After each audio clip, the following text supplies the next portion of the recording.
സ്നേഹമുള്ളവരെ, പുതിയൊരു വീഡിയോയിലേക്ക് ഒരിക്കൽ കൂടി എല്ലാ പ്രിയപ്പെട്ടവർക്കും സ്വാഗതം. ഇന്ന് നമ്മൾ ചിന്തിക്കാൻ പോകുന്ന വിഷയം കാരുണ്യവാനായ ദൈവം ഒരുക്കിയിരിക്കുന്ന നിത്യനരകം എന്ന വിഷയത്തെക്കുറിച്ചാണ്.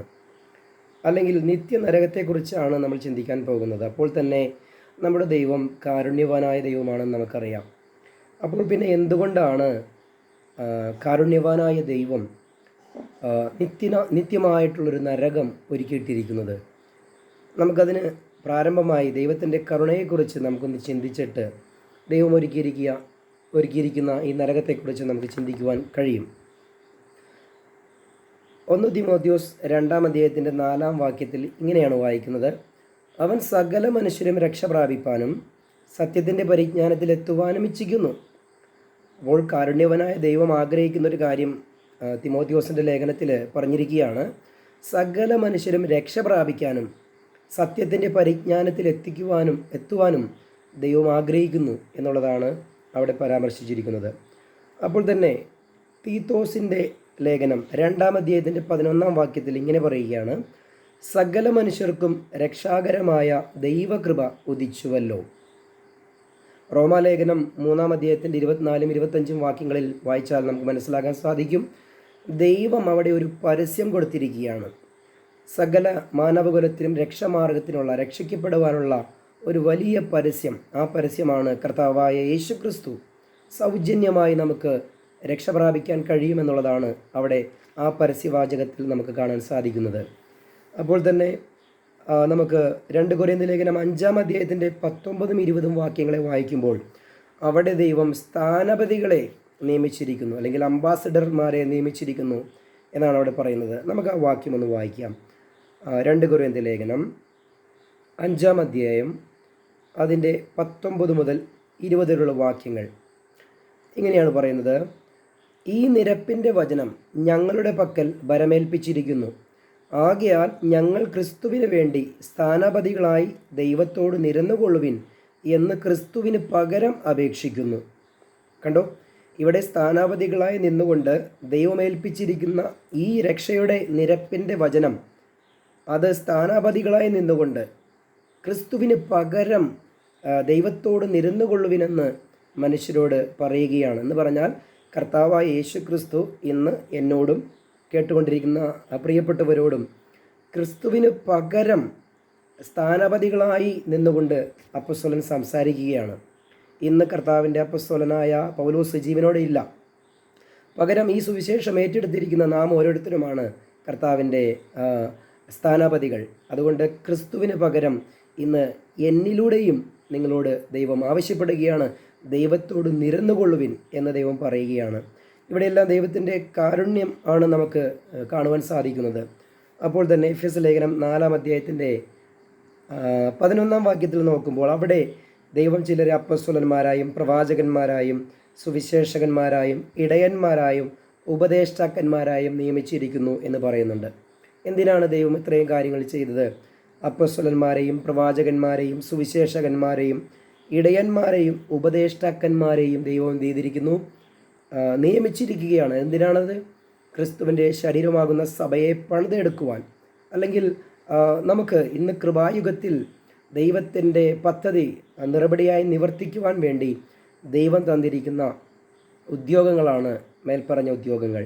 അപ്പോൾ ചുരുക്കത്തിൽ നമ്മളൊന്ന് ശ്രദ്ധിച്ചു കഴിഞ്ഞാൽ സകല മനുഷ്യരും രക്ഷ പ്രാപിക്കുവാൻ ദൈവം ആഗ്രഹിക്കുന്നു. സകല മനുഷ്യർക്കും രക്ഷാകരമായ ദൈവകൃപ ദൈവം ഉദിപ്പിച്ചിരിക്കുന്നു. അപ്പോൾ സകല മനുഷ്യരും എന്ന് പറഞ്ഞാൽ അതിൽ നിറവ്യത്യാസമില്ല, മതവ്യത്യാസമില്ല, ജാതി വ്യത്യാസമില്ല.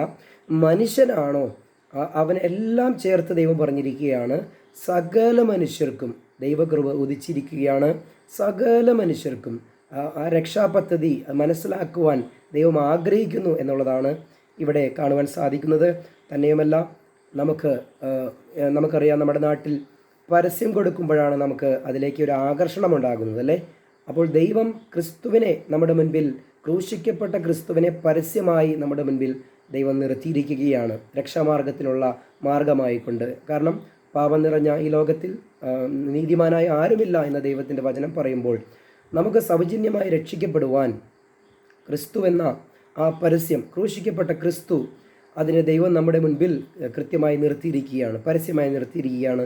തന്നെയുമല്ല, ക്രിസ്തുവിന് പകരം നമ്മളോട് ഈ കാര്യം അറിയിക്കുവാൻ സ്ഥാനാപതികളായി സുവിശേഷകന്മാരെ ദൈവം നിർത്തിയിരിക്കുകയാണ്. ഈ വചനവുമായി സ്ഥാനാപതിമാരെ ദൈവം നിർത്തിയിരിക്കുകയാണ്. 5 കൂട്ടം ശുശ്രൂഷകന്മാരെ ദൈവം നിയമിച്ചിരിക്കുകയാണ്. എന്ന് പറഞ്ഞാൽ ദൈവത്തിൻ്റെ കാര്യപരിപാടി തടസ്സം കൂടാതെ കൃത്യമായി അത് നടപ്പിലാക്കുവാനും അതിലൂടെ സകല മനുഷ്യരും രക്ഷ പ്രാപിക്കുവാനും ദൈവം ആഗ്രഹിക്കുന്നത് കൊണ്ട് ദൈവം സകല മനുഷ്യരുടെ രക്ഷയ്ക്ക് വേണ്ടിയുള്ള കൃപയുടെ സുവിശേഷവും നമുക്ക് നൽകിക്കൊണ്ട് ദൈവം തൻ്റെ കരുണ ഇവിടെ വെളിപ്പെടുത്തിയിരിക്കുകയാണ്. ദൈവം കാരുണ്യവാനായ ദൈവമാണ്. അപ്പോൾ തന്നെ ദൈവം മുഖം നോക്കാതെ ശിക്ഷിക്കുന്നവനുമാണ് എന്നുള്ളത് നമുക്കറിയാം. ഓക്കെ, എന്ന് പറഞ്ഞാൽ നമുക്ക് മേൽപ്പറഞ്ഞ ഘടകങ്ങളൊക്കെ നമുക്ക് രക്ഷാമാർഗത്തിനായി ദൈവം തന്നു. അപ്പോൾ തന്നെ കൃപയുടെ ഒരു സുവിശേഷം നമ്മുടെ ഈ ചാനലിലൂടെ കേട്ടുകൊണ്ടിരിക്കുന്ന സുവിശേഷം കൃപയുടെ സുവിശേഷമാണ്. എന്താണ് കൃപയുടെ സുവിശേഷം? നമ്മുടെ പ്രവൃത്തി കൂടാതെ ക്രിസ്തുവേശുവിലുള്ള വിശ്വാസത്താൽ സൗജന്യമായി നീതീകരിക്കപ്പെടുകയും സൗജന്യമായി സ്വർഗീയ പ്രവേശനം ലഭിക്കുകയും ചെയ്യുന്ന ഒരു അനുഗ്രഹിക്കപ്പെട്ടതായിട്ടുള്ള സുവിശേഷമാണ് കൃപയുടെ സുവിശേഷം, അഥവാ ക്രൂശിൻ്റെ വചനം. അത് നശിച്ചു പോകുന്നവർക്ക് ക്രൂശിൻ്റെ വചനം വെറും ഭോഷത്വമായി തോന്നുകയുള്ളൂ. എന്നാൽ അത് രക്ഷയിലേക്ക് നടത്തപ്പെടുന്നവർക്ക് അത് ദൈവശക്തിയായി നമ്മിൽ വ്യാപരിക്കും എന്നുള്ളതാണ് ദൈവത്തിൻ്റെ വചനത്തിൽ കാണുവാൻ സാധിക്കുന്നത്. ഇത്രയും വാക്യങ്ങളിൽ നിന്നും കൃപയുടെ സുവിശേഷത്തിൽ നിന്നും ദൈവത്തിൻ്റെ കരുണ എന്തെന്ന് നമുക്ക് തിരിച്ചറിയാൻ സാധിച്ചു. അപ്പോൾ തന്നെ ഈ ദൈവം കാരുണ്യവാനായ ദൈവമാണെങ്കിലും അവിടെ നിത്യമായൊരു നരകം ഒരുക്കിയിട്ടിരിക്കുകയാണ്. എന്താണ് നരകത്തെക്കുറിച്ച് ബൈബിൾ പഠിപ്പിക്കുന്നത്? നമുക്കറിയാം, ഇന്ന് കൃപായുഗമാണ്. അതുകൊണ്ട് തന്നെ കൃപായുഗത്തിൽ നരകം എന്നുള്ളൊരു പദപ്രയോഗത്തിലൂടെ ദൈവം ലേഖനങ്ങളിൽ പ്രത്യേകിച്ചൊന്നും പറയുന്നത് കാണുന്നില്ല. എങ്കിലും മുൻകാലത്തും അല്ലെങ്കിൽ വരുവാനുള്ള കാലത്തും എന്ന് പറഞ്ഞാൽ റാപ്ചറിന് ശേഷം സംഭവിക്കേണ്ട ചില കാര്യങ്ങളെക്കുറിച്ച് നമ്മൾ പഠിക്കുമ്പോൾ അവിടെയെല്ലാം നരകത്തെക്കുറിച്ച് വളരെ വ്യക്തമായി പഠിപ്പിച്ചിട്ടുണ്ട്. കർത്താവായ യേശു ക്രിസ്തുവും നരകത്തെക്കുറിച്ച് പഠിപ്പിച്ചിട്ടുണ്ട്.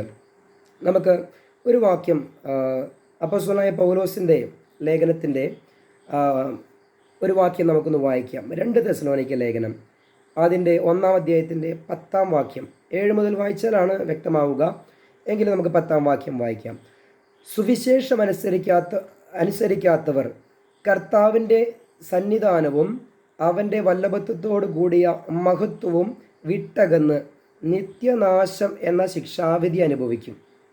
കണ്ടോ, സുവിശേഷം അനുസരിക്കാത്തവർ എന്ത് സംഭവിക്കും? കർത്താവിൻ്റെ സാന്നിധ്യവും അത് വിട്ടുമാറി, അല്ലെങ്കിൽ കർത്താവിൻ്റെ ആ മഹത്വം വിട്ടുമാറി നിത്യനാശം എന്ന ശിക്ഷാവിധി അനുഭവിക്കും. അപ്പോൾ ഇവിടെ പറഞ്ഞിരിക്കുന്നൊരു വാക്കാണ് നിത്യനാശം എന്ന ശിക്ഷാവിധി. എന്നാൽ നമുക്ക് കർത്താവായ യേശുക്രിസ്തു പഠിപ്പിച്ച അനേകം വാക്യങ്ങളെ നമുക്ക് പരിശോധിക്കുമ്പോൾ, പ്രിയമുള്ളവരെ, ഒരു കാര്യം ഞാൻ ഓർപ്പിക്കട്ടെ. ചിലർ നരകമില്ല എന്ന് മൂഢമായി വിശ്വസിക്കുന്നവരുണ്ട്. നമുക്ക് ഈ നരകമെന്ന വിഷയം മറ്റാരെങ്കിലും ആയിരുന്നു പഠിപ്പിച്ചതെങ്കിൽ നമുക്കത് വിശ്വസിക്കേണ്ട കാര്യമുണ്ടായിരുന്നില്ല. കാരണം എന്തൊക്കെയോ ലോകത്ത് പഠിപ്പിക്കുന്നുണ്ട്.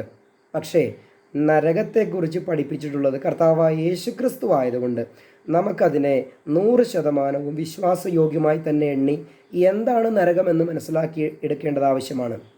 കാരണം നേരത്തെ പറഞ്ഞ ദൈവത്തിൻ്റെ കരുണയിൽ ദൈവം ഒരുക്കിയ രക്ഷ, അത് സൗജന്യമായി നേടിയെടുക്കാൻ കഴിയുന്ന രക്ഷ, ദൈവം എത്രത്തോളം സജ്ജീകരണങ്ങൾ നമുക്ക് ഒരുക്കി തന്നിട്ടും നമ്മളത് സ്വീകരിക്കുവാൻ മനസ്സ് കാണിക്കുന്നില്ല എങ്കിൽ എന്ത് സംഭവിക്കും?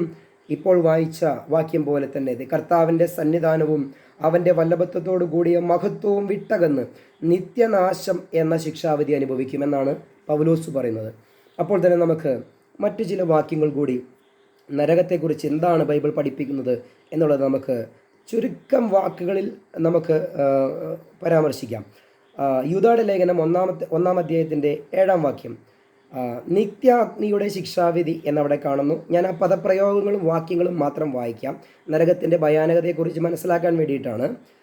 യൂദ 1-7 വാക്യം, നിത്യാഗ്നിയുടെ ശിക്ഷാവിധി.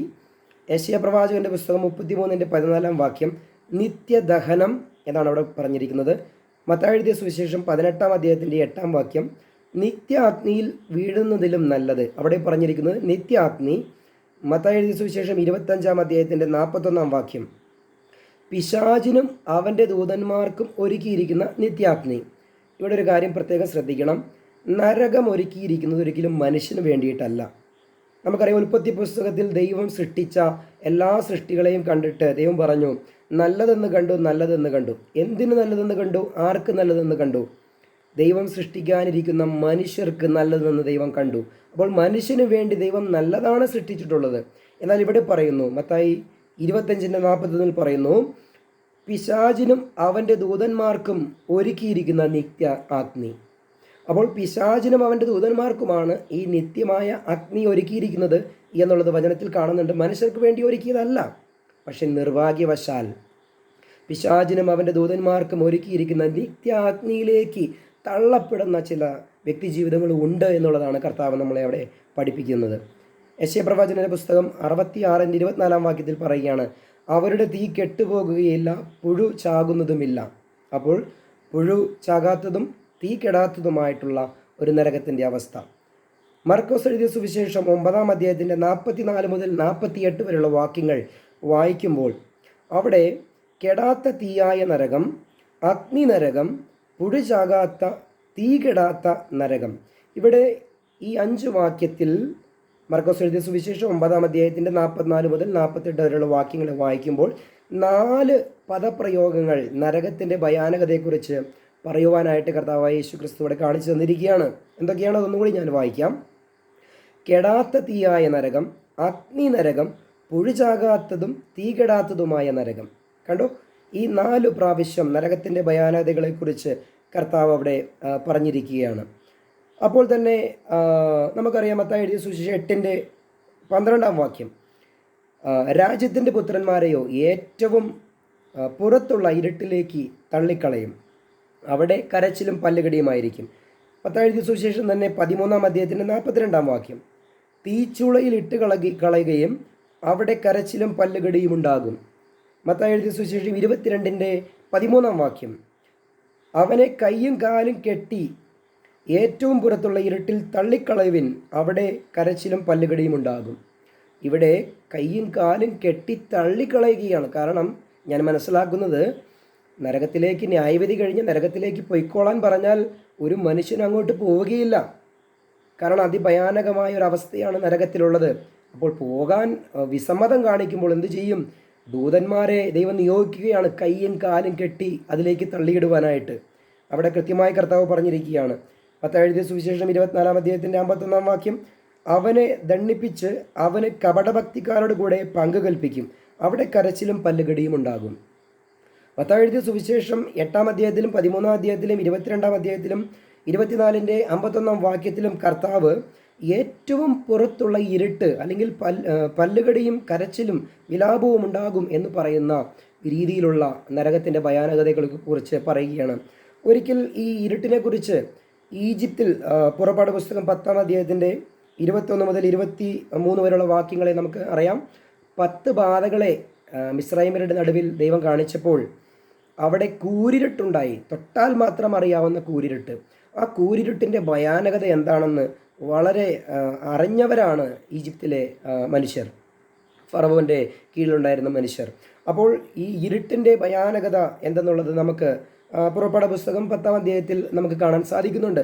അപ്പോൾ നരകത്തിൽ ഇരുട്ടുണ്ട്, അവിടെ പല്ലുകടിയും വിലാപമുണ്ട് എന്നുള്ള കാര്യങ്ങളെ, അല്ലെങ്കിൽ അങ്ങോട്ട് പോകാൻ മനുഷ്യർക്ക് വിസമ്മതമാണ്, പക്ഷേ കൈയും കാലും കെട്ടി തള്ളുന്നൊരവസ്ഥയുണ്ട് എന്നുള്ളത് കർത്താവോടെ നമ്മളെ പഠിപ്പിക്കുകയാണ്. ഞാൻ നേരത്തെ പറഞ്ഞു, നരകത്തെക്കുറിച്ച് മറ്റാരെങ്കിലും ആയിരുന്നു പഠിപ്പിച്ചതെങ്കിൽ നമുക്ക് അതൊന്നും കുഴപ്പമില്ല എന്ന് പറഞ്ഞ് തള്ളിക്കളയാമായിരുന്നു. പക്ഷേ ഇവിടെ ഇത് നമ്മളെ പഠിപ്പിക്കുന്നത് കർത്താവായ യേശു ക്രിസ്തുവാണ്. അതുകൊണ്ട് ഈ വാക്കുകളെ വളരെ ഗൗരവത്തോടു കൂടി എടുത്തില്ല എങ്കിൽ അത് വളരെ നിത്യനാശമെന്ന ഈ നരകത്തിലേക്ക് പോകേണ്ട ആവശ്യമുണ്ടാകും എന്നുള്ളത് ഞാൻ ഓർപ്പിക്കുകയാണ്. പ്രിയമുള്ളവരെ, അനേകം വാക്യങ്ങൾ നരകത്തിൻ്റെ ഭയാനകതയെക്കുറിച്ച് വ്യക്തമാക്കുന്നുണ്ട്. യെശയ്യാപ്രവാചകൻ്റെ പുസ്തകം 66:24, യെശയ്യാപ്രവാചകൻ്റെ പുസ്തകം 14:9 മുതൽ 11 വരെയുള്ള വാക്യങ്ങളെ വായിക്കുമ്പോൾ അവിടെ കാണുകയാണ്, അവിടെ പുഴുമെത്തയും അല്ലെങ്കിൽ പുഴുവിൻ്റെ പുതപ്പും ഉണ്ട്. അവിടെ എന്താണ്? ആ നരകത്തിൻ്റെ അസഹനീയത ഒന്ന് വെളിപ്പെടുത്താൻ വേണ്ടിയിട്ടാണ് അവിടെ പുഴുമെത്തയെന്നും പുഴുക്കളുടെ പുതപ്പെന്നും പറഞ്ഞിരിക്കുന്നത്. നമ്മൾ കിടക്കുന്ന ബെഡിൽ എന്തെങ്കിലും ഒരു പ്രാണി വന്നിരുന്നാൽ നമുക്ക് എത്രയോ അസ്വസ്ഥതയുണ്ടാകും. അപ്പോൾ ഒരു പുഴു വന്നിരുന്നാൽ എത്രയോ വലിയ അസ്വസ്ഥത ഉണ്ടാകും, നമുക്ക് പിന്നെ അവിടെ കിടക്കാൻ കഴിയില്ല അല്ലേ. അത്ര അസ്വസ്ഥത നിറഞ്ഞൊരവസ്ഥയായിരിക്കും അവിടെ എന്നുള്ളത് അവിടെ കാണിക്കുകയാണ്. തന്നെയുമല്ല, യൂദായുടെ ലേഖനം 1:6 അവിടെ പറയുന്ന കാര്യം ശ്രദ്ധിച്ചാലും, യൂദായുടെ ലേഖനം തന്നെ 1:13 ശ്രദ്ധിച്ചാലും, അവിടെ അന്ധകാരത്തിന് കീഴിൽ സൂക്ഷിച്ചിരിക്കുന്നുവെന്നും സദാകാലത്തേക്കും അന്ധതമസ് സൂക്ഷിച്ചിരിക്കുന്നുവെന്നും അവിടെ കാണുന്നുണ്ട്. സദാകാലത്തേക്കും അല്ലെങ്കിൽ അന്ധകാരമെന്നും ഒക്കെ ഇവിടെ വിശേഷിപ്പിച്ചിരിക്കുകയാണ്. തുടർന്ന് നമുക്ക് വെളിപ്പാട് പുസ്തകത്തിലാണ് കുറച്ചും കൂടി വളരെ നരകത്തെക്കുറിച്ച് വ്യക്തമായി മനസ്സിലാക്കാൻ സാധിക്കുന്നത്. വെളിപ്പാടാണല്ലോ ബൈബിളിലെ അവസാന പുസ്തകം. നമുക്ക് 1-2 വാക്യങ്ങളെ നമുക്ക് വെളിപ്പാട് പുസ്തകത്തിൽ നിന്ന് നമുക്കൊന്ന് വായിക്കാം. അതിൻ്റെ 14-ാം അധ്യായത്തിൻ്റെ 10-ാം വാക്യം ഒന്ന് വായിക്കാം. ഇങ്ങനെയാണ് വായിക്കുന്നത്: ദൈവകോപത്തിൻ്റെ പാത്രത്തിൽ കലർപ്പില്ലാതെ പകർന്നിരിക്കുന്ന ദൈവക്രോധം മദ്യം കുടിക്കേണ്ടി വരും. വിശുദ്ധ ദൂതന്മാർക്കും കുഞ്ഞാടിനും മുൻപാകെ അഗ്നിഗന്ധകങ്ങളിൽ ദണ്ഡനം അനുഭവിക്കും. അതിൻ്റെ 11-ാം വാക്യം: അവരുടെ ദണ്ഡനത്തിൻ്റെ പുക എന്നേക്കും പൊങ്ങും. മൃഗത്തെയും അതിൻ്റെ പ്രതിമയെയും നമസ്കരിക്കുന്നവർക്കും അതിൻ്റെ പേരിൻ്റെ മുദ്രയേൽക്കുന്ന ഏവനും രാവും പകലും ഒരു സ്വസ്ഥതയും ഉണ്ടായിരിക്കുകയില്ല. എന്ന് പറഞ്ഞാൽ വരുവാനിരിക്കുന്ന കാലഘട്ടത്തിൽ, മഹാപീഡന കാലയളവിൽ, എതിർക്രിസ്തുവിൻ്റെ ഭരണത്തിൽ 666 മുദ്ര സ്വീകരിക്കുന്നവർക്കൊക്കെയും ഇവിടെ പറയുകയാണ്, വിശുദ്ധന്മാർക്കും കുഞ്ഞാടിന് മുൻപാകെയുള്ള ഈ ഗന്ധകം കത്തുന്ന അഗ്നി, അതിലേക്ക് ചിലർ പോകേണ്ടതായി വരും, ദണ്ഡന അനുഭവിക്കേണ്ടതായി വരും എന്ന് പറഞ്ഞിട്ട് അവിടെ പറയുകയാണ്, രാവും പകലും ഒരു സ്വസ്ഥതയും ഉണ്ടാവുകയില്ല. നരകത്തിൻ്റെ ഭയാനകതയെക്കുറിച്ചാണ് നമ്മൾ പഠിക്കുന്നത്. പ്രിയമുള്ളവരെ, നമുക്ക് ഈ ലോകത്ത് കഷ്ടത ഒത്തിരിയുണ്ട്.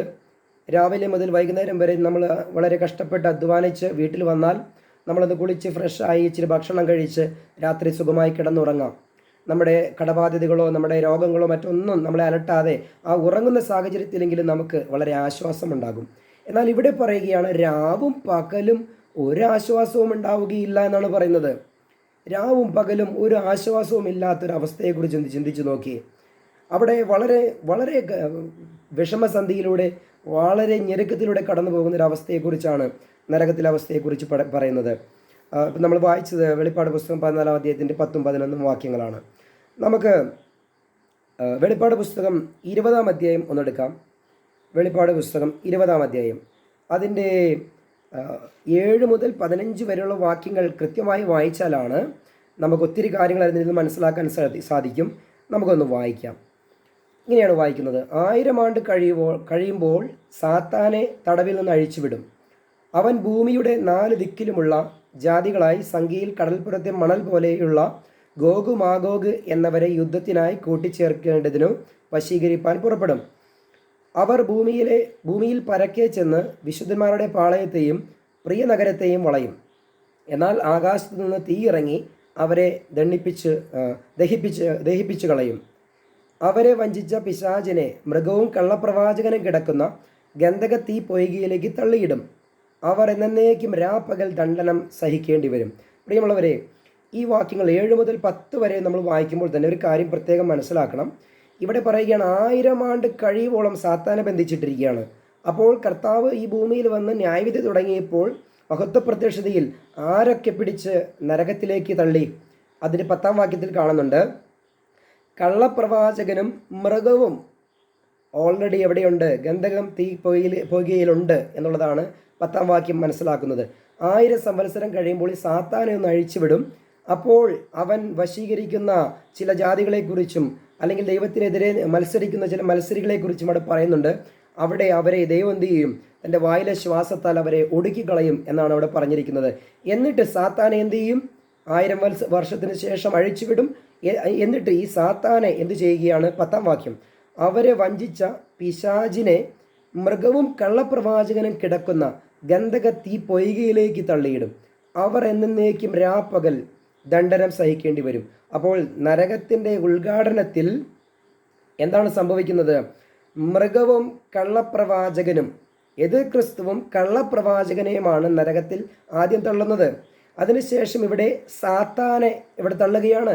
മനസ്സിലായോ? ഈ 3 കൂട്ടരെയും, ലോകത്തെ വഞ്ചിച്ച കർത്താവിൽ നിന്നും മാറ്റിക്കളഞ്ഞ, എല്ലാ ഇസങ്ങളുടെയും പുറകിൽ പ്രവർത്തിച്ച, എല്ലാ മതങ്ങളുടെയും പുറകിൽ പ്രവർത്തിച്ച ഈ സാത്താനെ ദൈവം ന്യായം വിധിക്കുകയാണ്. നമ്മൾ മത്തായി എഴുതിയ സുവിശേഷം 25 അധ്യായത്തിൻ്റെ 41 വാക്യത്തിൽ വായിച്ചു, പിശാചിനും അവൻ്റെ ദൂതന്മാർക്കും ഒരുക്കിയിരിക്കുന്ന നിത്യാഗ്നിയിലേക്ക് തള്ളപ്പെടുന്ന അവസ്ഥയെക്കുറിച്ച്. അപ്പോൾ ഇവർക്ക് വേണ്ടിയാണത് ഒരുക്കിയത്. പക്ഷേ ഇവൻ്റെ വശീകരണത്താൽ, കർത്താവിൻ്റെ സുവിശേഷം വിശ്വസിക്കാതെ, ഈ നിർമ്മല സുവിശേഷം വിശ്വസിക്കാതെ, കർത്താവ് ക്രൂശിൽ നിവർത്തിച്ച രക്ഷണ്യ പദ്ധതിയെ അംഗീകരിക്കാതെ പല ഇസങ്ങളുടെയും പല മതങ്ങളുടെയും ഈ സാത്താൻ പ്രവർത്തിച്ച് ഇതാണ് ശരി എന്ന് പറഞ്ഞ് മനുഷ്യനെ വശീകരിച്ച് തെറ്റായ ഉപദേശത്തിൽ കൊണ്ട് എത്തിച്ച് അവരെ നരകക്കുഴിയിൽ കൊണ്ട് ചാടിച്ചു എന്നുള്ളതാണ് നമുക്കിവിടെ കാണാൻ സാധിക്കുന്നത്. അതുകൊണ്ട് ഈ വചനത്തിൻ്റെ നിർമ്മലതയിൽ നിന്നും ആരും വിട്ടുപോകരുത്. അത് പൗലോസ് അപ്പോസ്തലൻ നമ്മെ ഓർപ്പിക്കുന്നുമുണ്ട്. ഏദൻ തോട്ടത്തിൽ ആ സാത്താൻ വന്ന് ആദത്തെയും ഹവ്വയെയും തെറ്റിച്ചതുപോലെ നിങ്ങൾ ക്രിസ്തുവിലുള്ള നിർമ്മലത വിട്ട് തെറ്റിപ്പോകരുത്. ക്രിസ്തുവിൻ്റെ ശരീരമാകുന്ന സഭയ്ക്ക് ദൈവം സൗജന്യ രക്ഷയാണ് കൊടുത്തിരിക്കുന്നത്. അതിൻ്റെ നിർമ്മലതയിൽ നിന്നും നിങ്ങൾ തെറ്റിപ്പോകരുത് എന്ന് പൗലോസ് അപ്പോസ്തലൻ നമ്മളെ ഉപദേശിക്കുന്നുണ്ട്. നമുക്ക് വായിക്കാം 11-ാം വാക്യം. വളരെ ശ്രദ്ധിക്കേണ്ട വാക്യമാണ്. ഞാൻ വലിയൊരു വെള്ള സിംഹാസനവും അതിലൊരുത്തിന് ഇരിക്കുന്നതും കണ്ടു. അവൻ്റെ സന്നിധിയിൽ നിന്ന് ഭൂമിയും ആകാശവും ഓടിപ്പോയി, അവയെ പിന്നെ കണ്ടില്ല. മരിച്ചവർ ആബാലവൃദ്ധം സിംഹാസനത്തിന് മുൻപിൽ നിൽക്കുന്നത് കണ്ടു. പുസ്തകങ്ങൾ തുറന്നു. ജീവന്റെ പുസ്തകമെന്ന മറ്റൊരു പുസ്തകവും തുറന്നു. പുസ്തകങ്ങളിൽ എഴുതിയിരിക്കുന്നതിനോട് ഒത്തവണ്ണം മരിച്ചവർക്ക് അവരുടെ പ്രവർത്തികൾക്കടുത്ത ന്യായവിധി ഉണ്ടായി. സമുദ്രം തന്നിലുള്ള മരിച്ചവരെ ഏൽപ്പിച്ചു കൊടുത്തു. മരണവും പാതാളവും തങ്ങളിലുള്ള മരിച്ചവരെ ഏൽപ്പിച്ചു കൊടുത്തു. ഓരോരുത്തരും അവനവൻ്റെ പ്രവർത്തികൾക്കടുത്ത വിധിയുണ്ടായി. മരണത്തെയും പാതാളത്തെയും തീപ്പൊയ്കയിൽ തള്ളിയിട്ടു. ഈ തീപ്പൊയ്ക രണ്ടാമത്തെ മരണം. ജീവപുസ്തകത്തിൽ പേരെഴുതി കാണാത്ത ഏവനെയും തീപ്പൊയ്കയിൽ തള്ളിയിടും. ഒത്തിരിയേറെ വിശദീകരിക്കേണ്ട വചനഭാഗമാണ്. എങ്കിലും ഇവിടെ പറഞ്ഞ കാര്യങ്ങൾ ചുരുക്കത്തിൽ ഞാനൊന്ന് പറയുവാൻ ആഗ്രഹിക്കുന്നു. ഇവിടെ പറയുകയാണ്, വലിയൊരു വെള്ളസിംഹാസന ന്യായവിധി. അവിടെ മരിച്ചു പോയിട്ടുള്ള സകല മനുഷ്യരും ആബാലവൃദ്ധം ജനങ്ങൾ നിൽക്കുകയാണ്. അവിടെ ചില പുസ്തകങ്ങൾ തുറക്കുകയാണ്. അവരുടെ പ്രവർത്തികൾക്കടുത്ത വിധം അവർക്ക് ന്യായവിധി ഉണ്ടാവുകയാണ്. കർത്താവ് അവരെ ന്യായം വിധിക്കുകയാണ്. എന്നിട്ട് പറയുകയാണ്, ജീവപുസ്തകത്തിൽ പേരെഴുതി കാണാത്ത ഏവരെയും തീപ്പൊയ്കയിൽ തള്ളിയിട്ടു. പ്രിയമുള്ളവരെ, ഇവിടെ ദൈവം ഒരുക്കിയിരിക്കുന്ന രക്ഷകളെ എന്ന് പറയുന്നത് അങ്ങ് ഉൽപ്പത്തി മുതൽ വെളിപ്പാട് വരെ വായിക്കുമ്പോൾ ദൈവം കാലാകാലങ്ങളിൽ ഓരോരോ യുഗങ്ങളിൽ ദൈവം വ്യത്യസ്തമായിട്ടുള്ള രക്ഷാമാർഗങ്ങളാണ് കൊടുത്തിരിക്കുന്നത്, അല്ലേ? ഏദൻ തോട്ടത്തിൽ എന്തായിരുന്നു എന്ന് നമുക്കറിയാം. എന്നാൽ നോഹയുടെ കാലഘട്ടത്തിൽ എന്തായിരുന്നു രക്ഷാമാർഗമെന്ന് നമുക്കറിയാം. അതിനുശേഷം ന്യായപ്രമാണ യുഗത്തിൽ എന്തായിരുന്നു എന്ന് നമുക്കറിയാം. അതിനുശേഷം കൃപായുഗത്തിൽ ഇന്ന് എങ്ങനെയാണ് ഒരു മനുഷ്യൻ രക്ഷിക്കപ്പെടുന്നതെന്ന് നമുക്കറിയാം. ഒരു പ്രവൃത്തിയും കൂടാതെ സൗജന്യമായിട്ട് നമുക്ക് കർത്താവായ യേശു ക്രിസ്തുവിൻ്റെ ക്രൂശിൽ വിശ്വസിച്ച് നമുക്ക് സ്വർഗത്തിലേക്ക് പോകാനുള്ള അവസരമുണ്ട്. എന്നാൽ ഈ റാപ്ചറിന് ശേഷം വീണ്ടും ഇവിടെ രാജ്യത്തിൻ്റെ സുവിശേഷം വീണ്ടും പുനരാരംഭിക്കും. ആ രാജ്യത്തിൻ്റെ സുവിശേഷത്തിലൂടെ ഒരുപക്ഷെ രക്തസാക്ഷികളായോ അല്ലെങ്കിൽ അവസാനം വരെ പിടിച്ചു നിന്നോ വളരെ കഠിന പ്രയത്നത്തിലൂടെ രക്ഷിക്കപ്പെടുവാൻ അവസരമുണ്ട്. ആരും തെറ്റിദ്ധരിക്കരുത്. ഇന്ന് നമുക്ക് മലയാളത്തിൽ പരീക്ഷ എഴുതി ജയിക്കുവാൻ അവസരം തന്ന നമുക്ക് ഇത് തള്ളിക്കളഞ്ഞാൽ വരുന്നത് അറബിയിലും സ്പാനിഷിലും പരീക്ഷ എഴുതി ജയിക്കാനുള്ള അവസരമാണ്. കൃപായുഗത്തിൽ രക്ഷിക്കപ്പെടാൻ കഴിയാതിരിക്കുന്നവർ വരാനിരിക്കുന്ന പീഡാകാലത്ത് രക്ഷിക്കപ്പെടാമെന്ന് ചിന്തിക്കരുത്.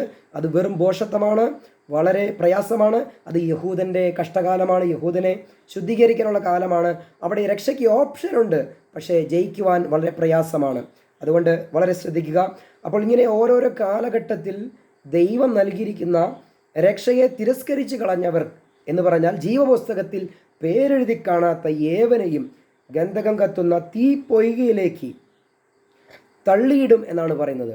പ്രിയമുള്ളവരെ, ഗന്ധക തീപ്പൊയ്ക എന്നൊക്കെ പറഞ്ഞാൽ നമ്മുടെ നാട്ടിൽ നമുക്കറിയാം നദികൾ ഒഴുകുന്നുണ്ട്. ആ നദിയിലേക്ക് ചാടിക്കഴിഞ്ഞാൽ അതിനകത്ത് നല്ല തണുത്ത വെള്ളമാണ്, നമുക്കൊന്നും ഒരു പ്രശ്നവുമില്ല. പക്ഷേ ഇവിടെ ഗന്ധകം കത്തുന്ന തീപ്പൊയ്ക, ലാവ ഒഴുകുന്ന ഒരു നദിയിലേക്കാണ് എടുത്തെറിയുന്നത്. അപ്പോൾ എങ്ങനെയാണ് നമുക്കിത് സഹിക്കാൻ സാധിക്കുക? അതിനകത്തേക്ക് വീഴുന്ന മനുഷ്യർ അവരുടെ മൂക്കിലൂടെയും കണ്ണിലൂടെയും വായിലൂടെയും ഒക്കെയും ഈ ലാവ ഒഴുകി പോകുന്നൊരവസ്ഥ. അപ്പം നമുക്ക് ചിന്തിക്കും, അങ്ങനെയെങ്കിൽ ഇതിലേക്ക് വീഴുമ്പോഴേക്കും ആ നരകത്തിൽ പോകുന്നവർ മരിച്ചു പോവുകയില്ലേ എന്ന്. പ്രിയമുള്ളവരെ, അവിടെയാണ് മറ്റൊരു കാര്യം നമ്മൾ ശ്രദ്ധിക്കേണ്ടത്. നമുക്കറിയാം, വിശുദ്ധ അപ്പോസ്തലനായ പൗലോസ് കൊരിന്ത്യർക്ക് എഴുതിയ ലേഖനം 14 അധ്യായത്തിൻ്റെ 40 വാക്യം ഒന്ന് വായിക്കാം.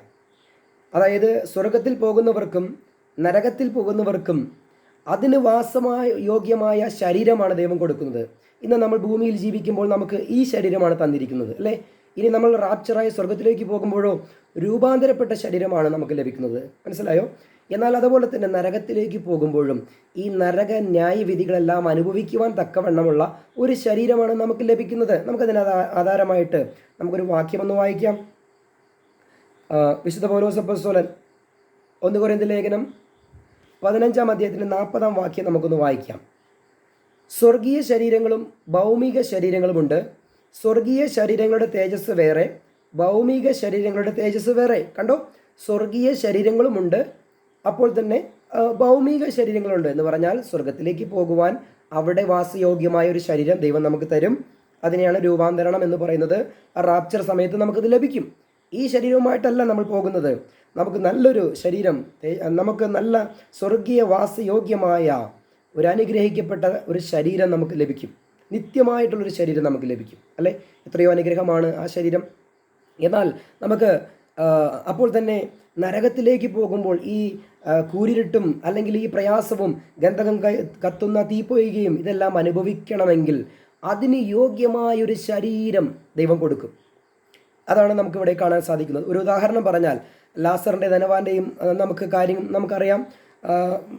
ലൂക്കോസ് എഴുതിയ സുവിശേഷം 16 അധ്യായത്തിൻ്റെ 19 മുതൽ 31 വരെ അവിടെ ധനവാൻ യാതനാ സ്ഥലത്ത് കിടക്കുകയാണ്.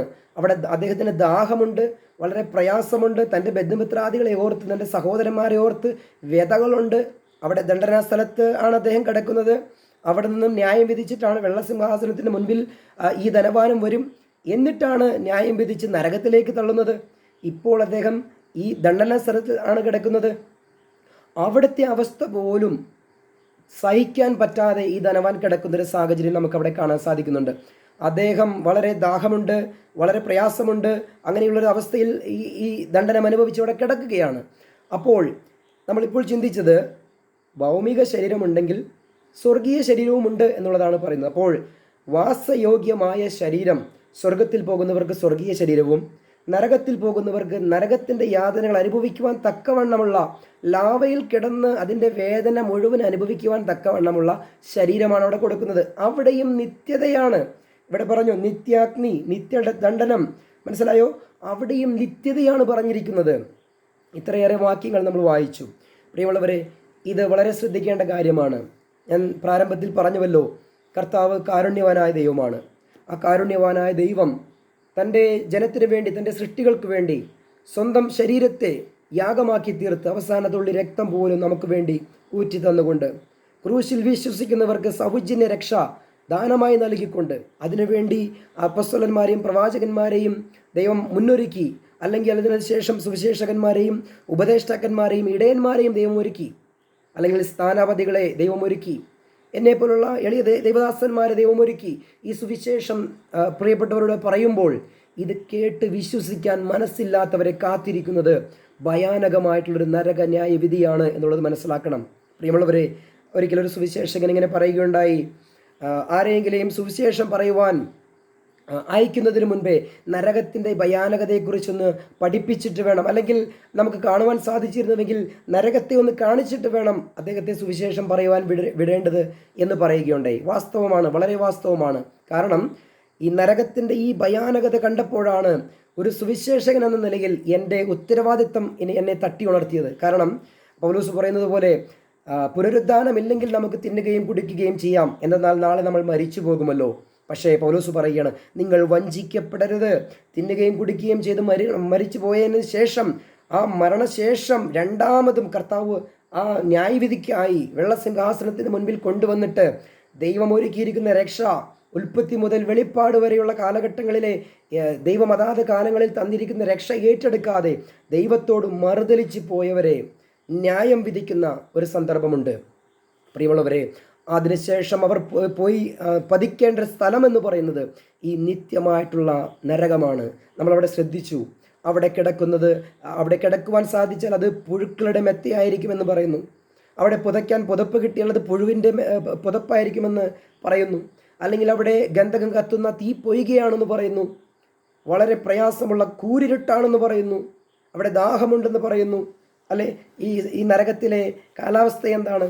നമുക്കതുകൂടി ഒന്ന് പഠിക്കാം. ഈ നരകത്തിൽ അവിടെ പുകയുണ്ട്, രാവും പകലും അസ്വസ്ഥതയുണ്ട്, അഗ്നിദണ്ഡനമുണ്ട്, ഗന്ധക തീ പൊയ്കയുണ്ട്. അല്ലെ, എത്രയോ വളരെ ഭയാനകമായ അവസ്ഥയാണ്. എങ്കിലൊരു ചോദ്യം ഞാൻ ചോദിക്കട്ടെ, നരകത്തിൽ നിത്യ ശിക്ഷയുണ്ടോ? തീർച്ചയായിട്ടും നരകത്തിൽ നിത്യശിക്ഷയുണ്ട്. അപ്പോൾ തന്നെ നരകത്തിൽ നിത്യ അഗ്നിയുണ്ടോ? തീർച്ചയായിട്ടും നരകത്തിൽ നിത്യമായ അഗ്നിയുണ്ട്. അല്ലെങ്കിൽ നരകത്തിൽ പരമാവധി ശിക്ഷയുണ്ടോ? തീർച്ചയായിട്ടും നരകത്തിൽ പരമാവധി ശിക്ഷയുണ്ട്. അല്ലെങ്കിൽ നരകത്തിൽ ഇരുട്ടുണ്ട്, പുഴുവുണ്ട്, ദാഹമുണ്ട്. ഇതെല്ലാം ഉണ്ടോ എന്ന് ചോദിച്ചാൽ ഉണ്ട് എന്നുള്ളതാണ് ദൈവവചനം പറയുന്നത്. അത് നിത്യമായ ശിക്ഷാവിധിയാണോ എന്ന് ചോദിക്കുമ്പോൾ അത് നിത്യമായ ശിക്ഷാവിധിയാണ് എന്നാണ് പറയുന്നത്. പ്രിയമുള്ളവരെ, അവിടെ നരകത്തിൽ വിലാപവും പല്ലുകടിയും ഉണ്ടോ എന്ന് ചോദിച്ചാൽ അവിടെ അത്തരത്തിലുള്ള അവസ്ഥയുണ്ട് എന്ന് കർത്താവായ യേശുക്രിസ്തുവാണ് നമ്മളെ പഠിപ്പിച്ചത്. ദൈവത്തിൻ്റെ വചനമാണ് നമ്മളെക്കുറിച്ച് ഈ നരകത്തെക്കുറിച്ച് പഠിപ്പിക്കുന്നത്. ദൈവം സ്വർഗത്തിൽ പോകുവാൻ വേണ്ടി, സ്വർഗീയ വാസം ലഭിക്കുവാൻ വേണ്ടി സകലതും ദൈവം ചെയ്തിരിക്കുന്നു. ഒരു 5 പൈസയുടെ ചിലവില്ലാതെ, 1 പൈസയുടെ ചിലവില്ലാതെ വിശ്വാസമെന്ന ഏക ഘടകത്താൽ ദൈവത്തിൻ്റെ കൃപയാൽ ലഭിക്കുന്ന ഈ രക്ഷ ഏറ്റെടുത്താൽ നമുക്ക് ലഭിക്കുവാനിരിക്കുന്നത് നിത്യമായി സ്വർഗത്തിൽ ദൈവത്തോടുകൂടെ നിത്യമായി വസിക്കുവാനുള്ളൊരവസരമാണ്. എന്നാൽ ആ ചാൻസ് നഷ്ടപ്പെട്ട് കഴിഞ്ഞാൽ നമ്മൾ ചെന്നെത്തുവാൻ പോകുന്നത്, രക്ഷിക്കപ്പെടാത്തവർ ചെന്നെത്തിപ്പെടാൻ പോകുന്നത് നിത്യനരകത്തിലേക്കാണ് എന്നുള്ളൊരു സത്യം എൻ്റെ പ്രിയ കേൾവിക്കാർ മനസ്സിലാക്കണം. പ്രിയമുള്ളവരെ, ചില ബൈബിൾ കയ്യിലെടുത്ത് നടക്കുന്ന ചില പ്രിയപ്പെട്ടവർ പഠിപ്പിക്കുന്നുണ്ട് നരകമില്ല എന്ന്. അവരുടെ ആ മതത്തിൻ്റെ ഉപദേശകൻ്റെ ആ സ്ഥാപകൻ നരകത്തെ പേടിയായതുകൊണ്ട് നരകമില്ല എന്ന് പഠിപ്പിക്കാൻ തുടങ്ങി. അങ്ങനെ നരകമില്ല എന്ന് പഠിപ്പിച്ച് കുറേ പേരെ അങ്ങനെ വഞ്ചനയിലേക്ക് കൊണ്ടുപോകാനിടയായിത്തീർന്നു. എന്നാൽ കർത്താവായ യേശുക്രിസ്തു നരകത്തെക്കുറിച്ച് വ്യക്തമായി പഠിപ്പിക്കുന്നു. അതുകൊണ്ട് ആരും നരകത്തിൽ തള്ളപ്പെടുവാനല്ല ദൈവം ആഗ്രഹിക്കുന്നത്, എല്ലാവരും രക്ഷ പ്രാപിക്കുവാൻ ദൈവകൃപ ഉദിച്ചുവല്ലോ എന്നാണ് പറയുന്നത്. തന്നെയുമല്ല, ഞാൻ പ്രാരംഭത്തിൽ വായിച്ച വാക്യങ്ങൾ 1 തിമോത്തിയോസ് 2:4, അവൻ സകല മനുഷ്യരും രക്ഷ പ്രാപിപ്പാനും സത്യത്തിൻ്റെ പരിജ്ഞാനത്തിലെത്തുവാനും ദൈവം ആഗ്രഹിക്കുന്നു. സകല മനുഷ്യർക്കുമുള്ള ദൈവകൃപ ഉദിച്ചുവല്ലോ. റോമാലേഖനം 3-ാം അധ്യായത്തിൽ ദൈവം ഒരു പരസ്യം കൊടുത്തിരിക്കുകയാണ്. സൗജന്യമായി രക്ഷിക്കപ്പെടുവാനുള്ള മാർഗം കർത്താവായ യേശു ക്രിസ്തുവിനെ നിർത്തിയിരിക്കുകയാണ്. 2 കൊരിന്ത്യർ ലേഖനം 5-ാം അധ്യായത്തിൻ്റെ 19-20 വാക്യങ്ങളിൽ സുവിശേഷം വരമേൽപ്പിച്ചിരിക്കുകയാണ്, സ്ഥാനപതികളെ നിയമിച്ചിരിക്കുകയാണ്. അപ്പോൾ തന്നെ എഫെസ്യ ലേഖനം 4-11 വാക്യത്തിൽ പറയുകയാണ്, അപ്പോസ്തലന്മാരെയും പ്രവാചകന്മാരെയും, അത് അടിസ്ഥാന കല്ലുകളാണ്. ആ തുടക്ക സമയത്ത് സഭയുടെ പണി തുടങ്ങിയ സമയത്ത് അപ്പോസ്തലന്മാരും പ്രവാചകന്മാരും ഉണ്ടായിരുന്നു. ഇന്ന് ആ കാറ്റഗറിയിൽപ്പെട്ട ശുശ്രൂഷ ഇന്ന് നിലവിലില്ല.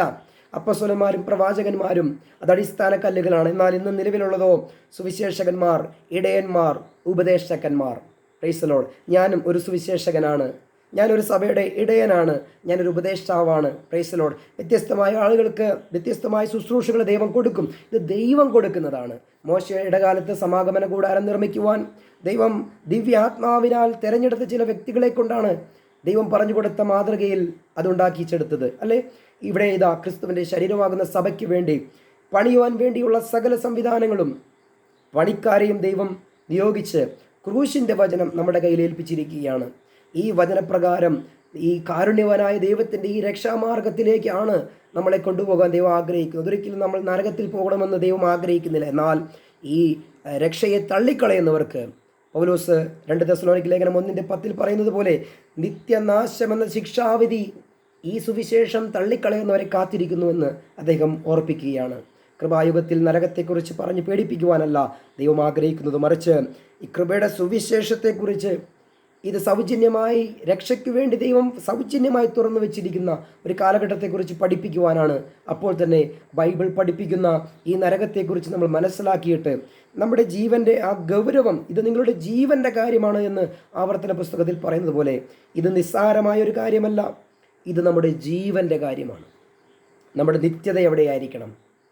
Price the Lord.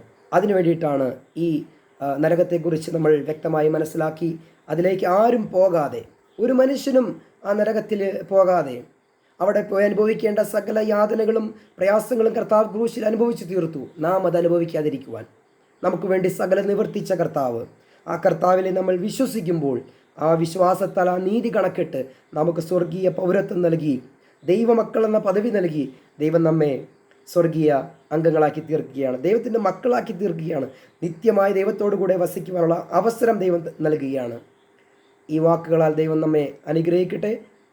Price the Lord.